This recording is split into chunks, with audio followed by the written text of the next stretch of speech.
In the dimly lit chambers of the Palazzo Vecchio in Florence, 1513, a man sat hunched over his writing desk, his quill scratching against parchment with the urgency of someone who understood that ideas once captured could outlive empires. Niccolò Machiavelli had recently fallen from grace, dismissed from his position as Secretary of the Florentine Republic, tortured on suspicion of conspiracy, and exiled to his small estate in Sant'Andrea.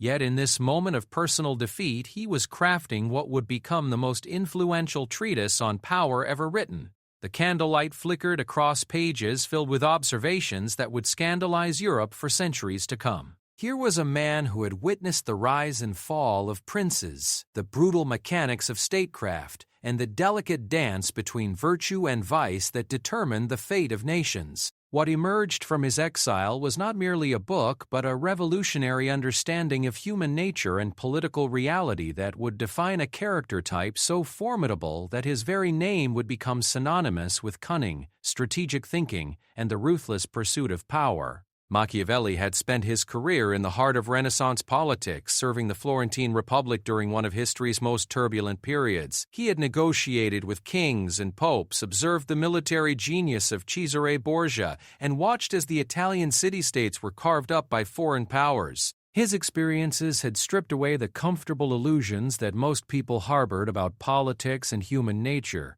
Power, he realized, was not a game for the virtuous or the naive. It was an arena where only the most astute, adaptable, and calculating minds could survive and thrive. The Machiavellian character type that emerged from these observations was revolutionary in its stark realism. Unlike the idealistic portraits of leadership that dominated medieval and classical thought, Machiavelli painted a picture of effective leadership that was both inspiring and terrifying in its clarity.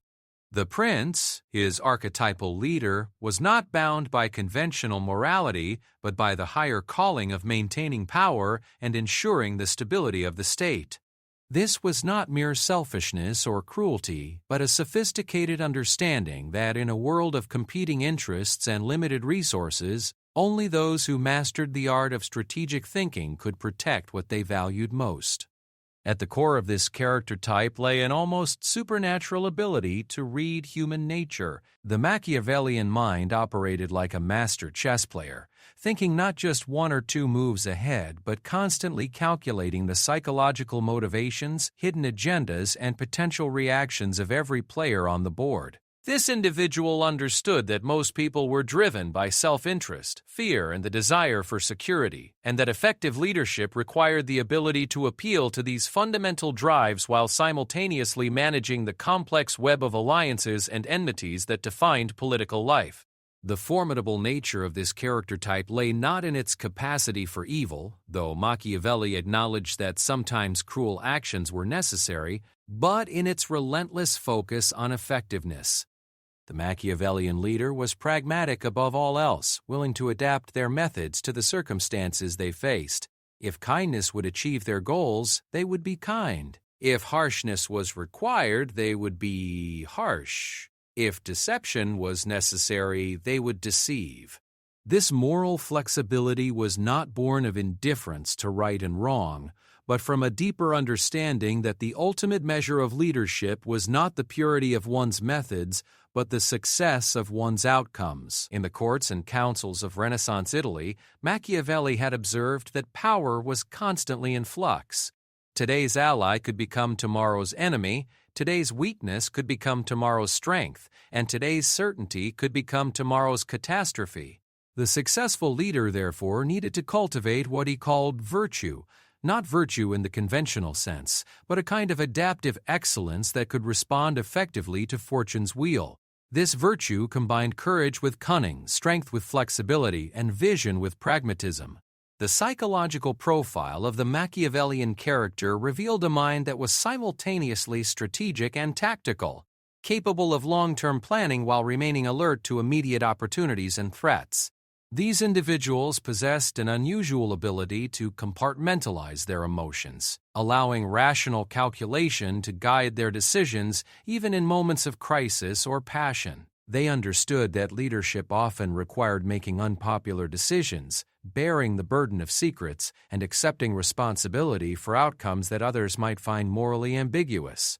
Yet perhaps most remarkably, the Machiavellian character type was not inherently antisocial or destructive. Indeed, Machiavelli argued that the most effective leaders were those who genuinely cared about the welfare of their people and the stability of their institutions. The difference was that they understood that good intentions alone were insufficient to achieve good outcomes. In a world where other actors might be driven by greed, ambition, or ideology, the responsible leader needed to be prepared to match cunning with cunning and force with force. This understanding extended to the realm of human psychology itself.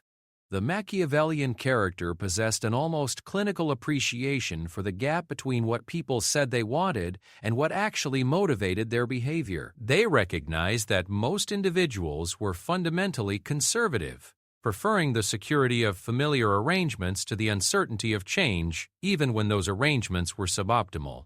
They understood that fear was often a more reliable motivator than hope, and that respect was more durable than love when it came to maintaining authority.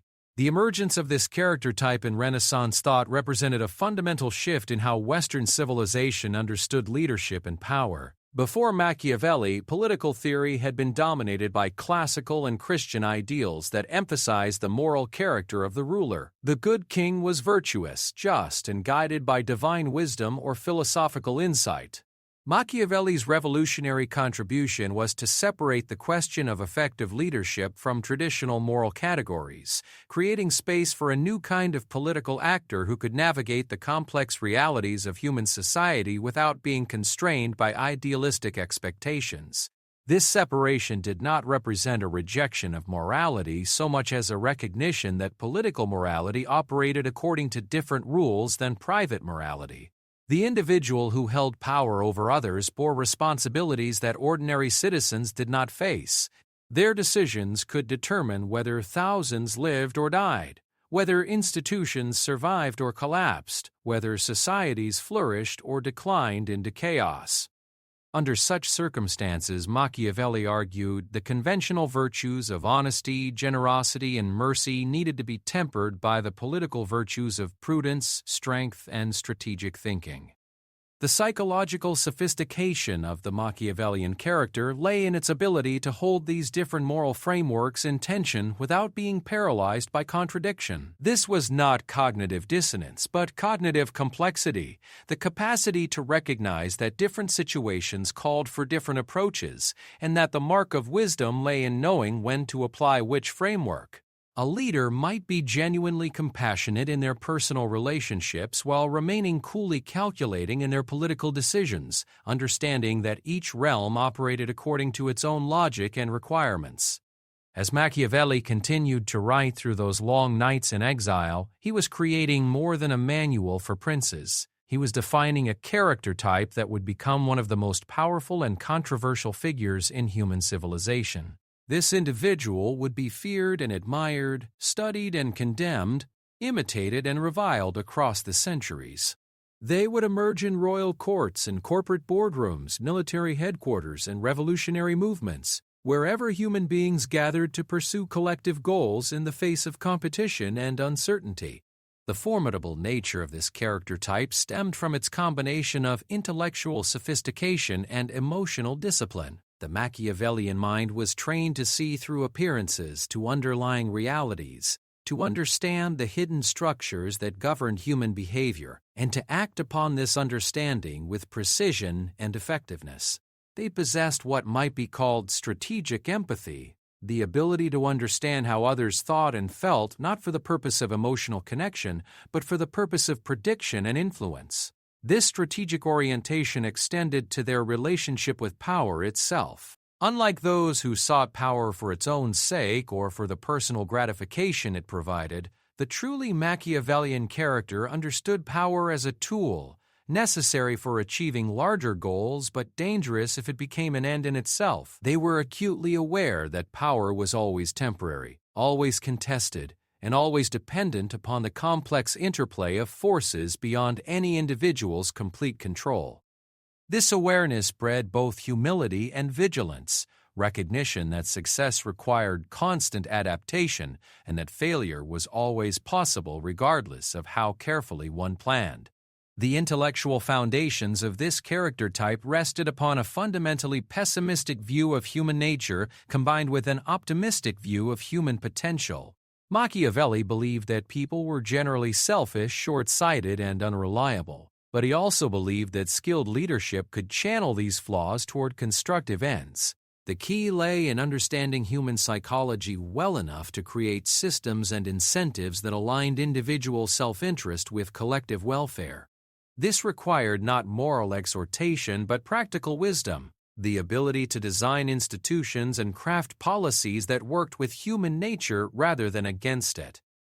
Part 2. The Architecture of Influence. The true genius of the Machiavellian character type lay not in its capacity for manipulation, as popular culture often suggested, but in its sophisticated understanding of the architecture of influence.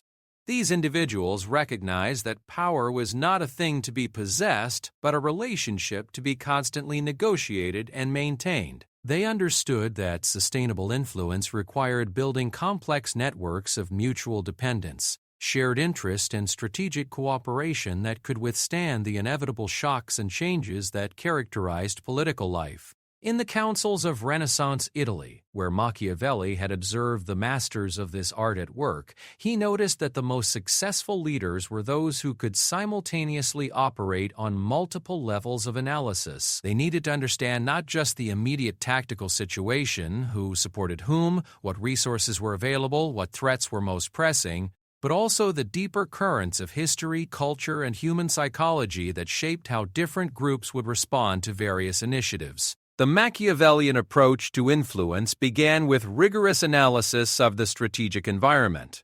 This meant mapping not just the obvious power centers, the princes, generals, and wealthy merchants who commanded armies and treasuries, but also the informal networks of influence that often determined how formal power could actually be exercised. A wise leader understood that a well-connected courtier might be more important than a titled nobleman, that popular opinion could override aristocratic preference, and that economic interests often trumped ideological commitments when circumstances became difficult. This analytical capability extended to the temporal dimension as well. The Machiavellian character possessed an unusual ability to think simultaneously in multiple time horizons, balancing immediate necessities against long-term objectives. They understood that political action always involved trade-offs between present costs and future benefits, and that effective leadership required the discipline to sometimes accept short-term pain for the sake of long-term gain. This temporal sophistication allowed them to see opportunities that others missed, and to avoid traps that ensnared more impulsive actors. Perhaps most importantly, they understood that influence operated through what modern scholars might call the management of information asymmetries. The Machiavellian leader worked constantly to know more than their counterparts about the true state of affairs while carefully controlling what information others possessed about their own intentions and capabilities. This was not simply a matter of keeping secrets, but of understanding how different pieces of information would be interpreted by different audiences, and using this understanding to shape perceptions in ways that advanced their objectives. The psychological dimensions of this approach were extraordinarily sophisticated. The effective Machiavellian character developed an almost intuitive grasp of what motivated different types of people and how these motivations could be appealed to or redirected. They recognized that human beings were fundamentally social creatures who derived their sense of identity and security from their relationships with others, and that skilled influence involved helping people feel that cooperation served their deepest needs for recognition, belonging, and meaning. This understanding led to one of the most counterintuitive aspects of truly effective Machiavellian leadership: its emphasis on genuine service to others' interests. The crude stereotype of Machiavellianism focused on deception and exploitation, but Machiavelli himself understood that sustainable influence required creating genuine value for those who provided support. The most formidable leaders were those who could identify ways to advance their own objectives while simultaneously advancing the legitimate interests of their allies, creating webs of mutual benefit that were far more durable than relationships based purely on fear or dependence. The practical application of these principles required extraordinary skill in what might be called strategic communication. The Machiavellian character needed to be able to speak different languages to different audiences, not necessarily different, but different conceptual and emotional languages that resonated with different groups' particular concerns and aspirations. A proposal that was presented to merchants in terms of economic opportunity might be presented to nobles in terms of honor and tradition, to clergy in terms of moral necessity, and to common people in terms of security and justice. This communicative flexibility was supported by a deep understanding of timing and context. The Machiavellian leader recognized that the same message delivered at different moments or in different circumstances could have completely different effects. They developed an almost artistic sense of when to speak and when to remain silent, when to act boldly and when to proceed with caution, when to make public gestures and when to work behind the scenes. This temporal sensitivity was crucial because political opportunities were often fleeting, and success frequently depended on the ability to recognize and seize exactly the right moment for decisive action. The institutional dimension of Machiavellian influence was equally sophisticated. These individuals understood that personal charisma and individual relationships, while important, were insufficient for creating lasting change. They needed to embed their influence within institutional structures that could outlive their own direct involvement and continue to advance their objectives even when they were not personally present to guide every decision. This required a deep understanding of how organizations actually functioned as opposed to how they were supposed to function according to their formal charts and procedures. The most effective Machiavellian characters became masters of what modern analysts might call institutional design. They understood how to create systems of roles, responsibilities, incentives, and accountability that would naturally channel human behavior in directions that served their purpose. This was perhaps the highest form of strategic thinking, the ability to shape the context within which others made decisions rather than having to constantly intervene in each individual decision. This institutional sophistication extended to their approach to conflict and competition. Rather than viewing opposition as something to be simply crushed or eliminated, skilled Machiavellian leaders often found ways to transform adversarial relationships into competitive cooperation. They understood that competition could be a powerful force for improvement and innovation when it was properly structured and channeled. By creating frameworks within which rivals could pursue their own interests while contributing to larger shared goals, they could harness competitive energy for constructive purposes.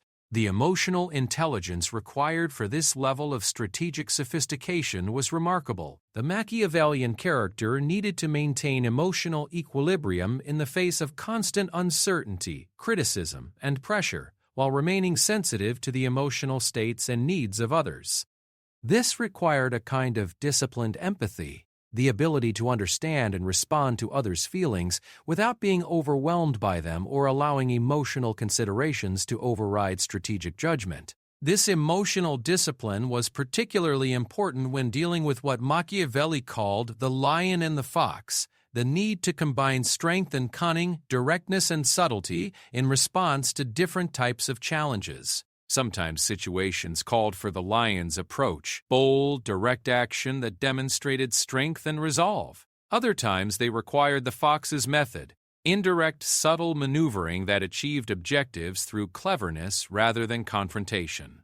The most formidable leaders were those who could move fluidly between these different modes of operation as circumstances required. The ethical dimensions of this approach were complex and often misunderstood. The Machiavellian character was not amoral, but rather operated according to what might be called consequentialist ethics, the belief that actions should be judged primarily by their outcomes rather than by their conformity to abstract moral principles. This did not mean that anything was acceptable if it achieved desired results, but rather that moral judgment needed to take into account the full context of action, including the alternatives that were actually available and the probable consequences of different choices. This ethical sophistication was particularly evident in how effective Machiavellian leaders handled the inevitable moral dilemmas that arose in positions of responsibility. They understood that leadership often required choosing between competing goods rather than simply choosing good over evil, and that the ability to make such choices without being paralyzed by perfectionist moral standards was essential for effective action. They developed what might be called practical wisdom, the ability to identify the best available option in imperfect circumstances and to act upon it with confidence while remaining open to learning from the results. The intellectual foundations that supported this complex approach to leadership were extraordinarily broad. The effective Machiavellian character was typically well-versed in history, philosophy, psychology, economics, and military science. They understood that effective action required the ability to draw insights from multiple domains of knowledge and to synthesize these insights into practical strategies. This intellectual breadth allowed them to see patterns and possibilities that more narrowly trained individuals might miss. Part 3. The Legacy of Strategic Mastery. The ultimate measure of the Machiavellian character type's formidable nature lay not in its immediate tactical successes, but in its capacity to create lasting change that extended far beyond the lifetime and direct influence of any individual practitioner. As the centuries passed after Niccolò Machiavelli penned his revolutionary insights, the character type he had identified and analyzed continued to emerge in new contexts, adapting its fundamental principles to changing circumstances while maintaining its essential strategic sophistication. The historical record revealed that those who embodied the Machiavellian archetype most effectively were not necessarily the most famous or dramatic political figures, but rather those who built institutions, shaped cultures, and influenced the development of ideas in ways that continued to matter long after their deaths. They understood that the highest form of power was the ability to influence how future generations would think about and approach the challenges they would face. This long-term orientation distinguished genuine Machiavellian leadership from mere opportunism or short-term manipulation. While crude imitators focused on immediate gains and personal advantage, the truly sophisticated practitioners of this approach were guided by what might be called strategic patience, the willingness to invest time and energy in initiatives that might not pay dividends for years or even decades. They thought in terms of creating momentum and establishing trajectories that would naturally lead to their desired outcomes over time. The psychological maturity required for this long-term perspective was extraordinary. It demanded the ability to find satisfaction in setting processes in motion rather than in seeing immediate results, to take pride in enabling others' success rather than in claiming personal credit, and to remain committed to distant goals even when faced with short-term setbacks and disappointments. This was perhaps the most demanding aspect of the Machiavellian character type, the emotional discipline required to subordinate immediate gratification to strategic necessity. The institutional legacy of effective Machiavellian leadership could be seen in the establishment of systems that continued to function effectively long after their creators had departed the scene. These individuals understood that their personal influence was necessarily limited by their own mortality and finite energy, but that well-designed institutions could embody their insights and continue to apply their principles across generations. The most successful among them became, in effect, institutional architects whose influence multiplied over time rather than diminishing. This institutional thinking extended to their approach to developing other people. Rather than viewing potential rivals as threats to be eliminated, sophisticated Machiavellian leaders often invested considerable energy in identifying and cultivating individuals who could carry forward their work.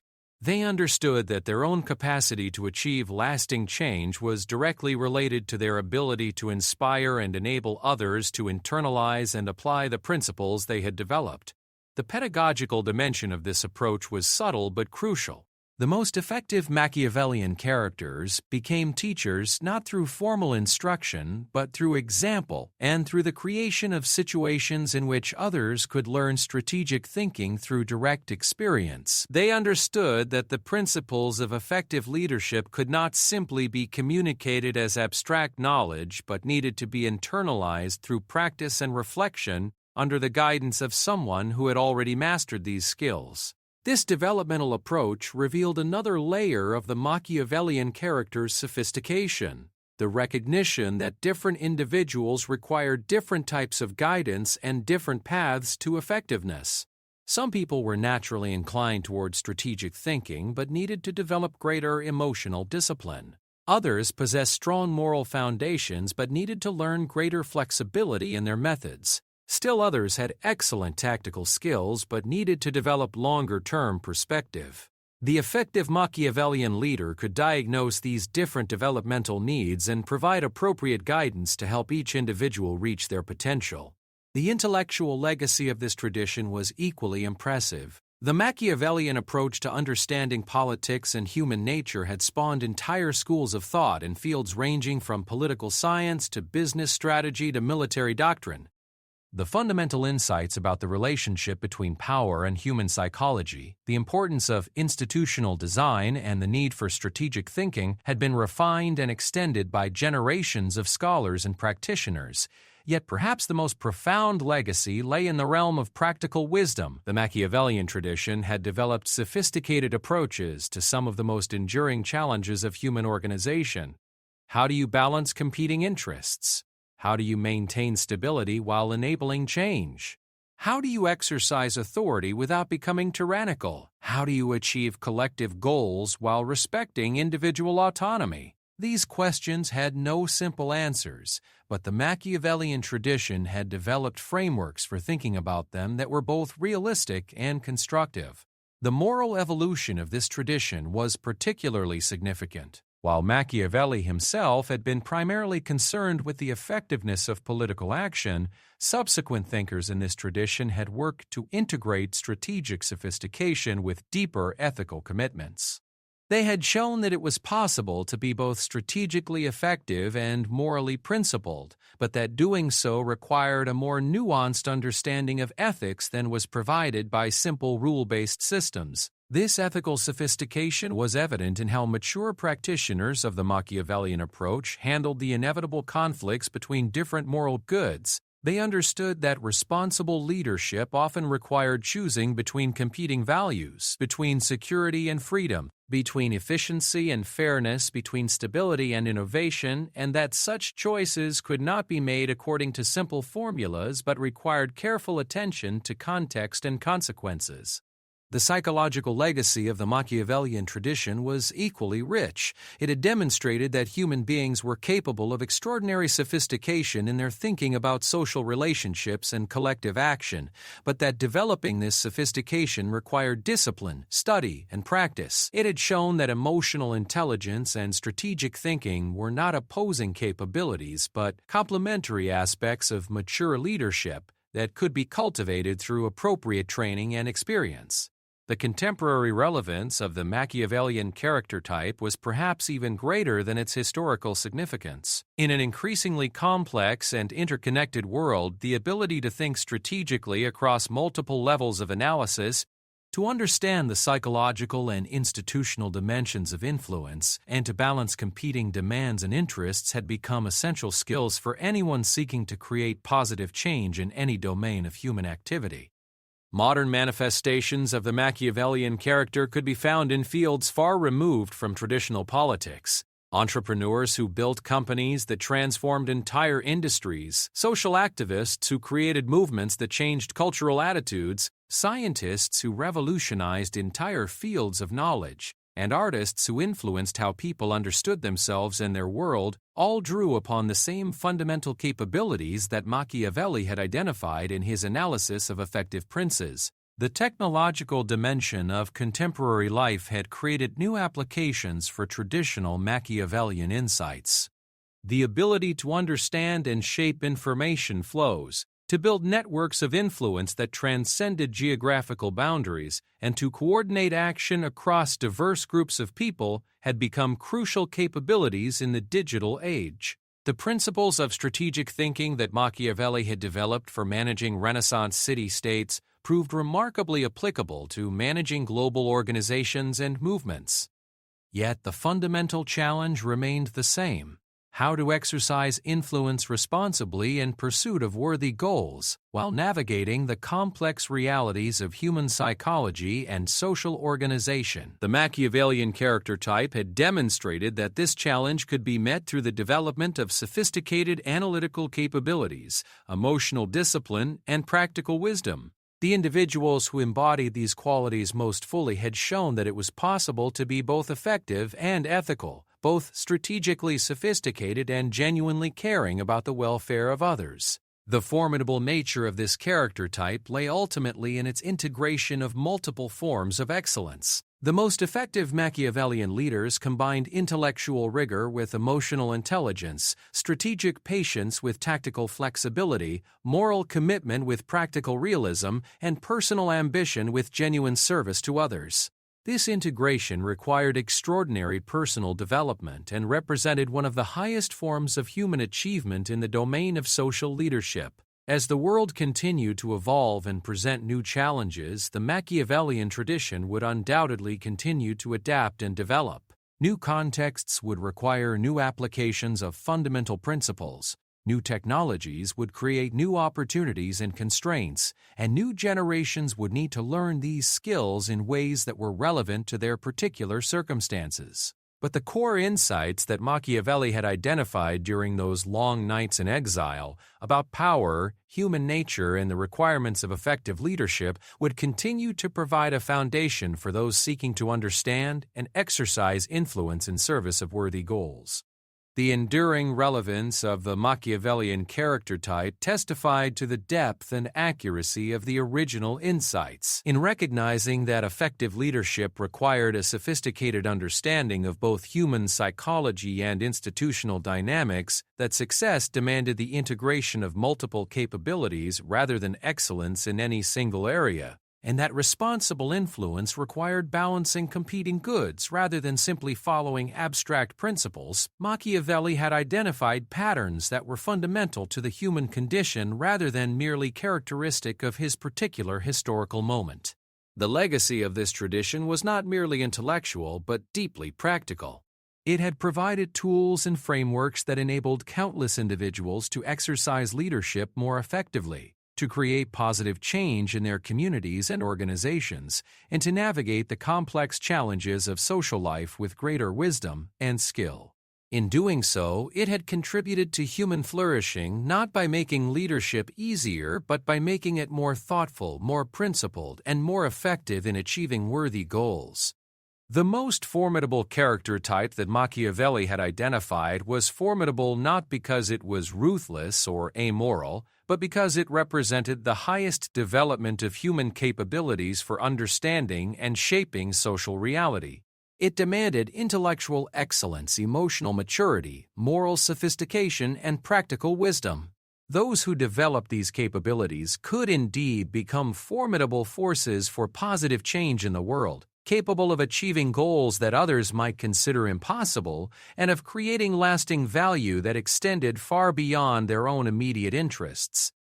In the end, the true measure of the Machiavellian character type lay not in its capacity to accumulate power for its own sake, but in its ability to use power wisely in service of human flourishing. The individuals who embodied this archetype most completely had shown that strategic sophistication and moral commitment were not opposing forces but complementary aspects of responsible leadership.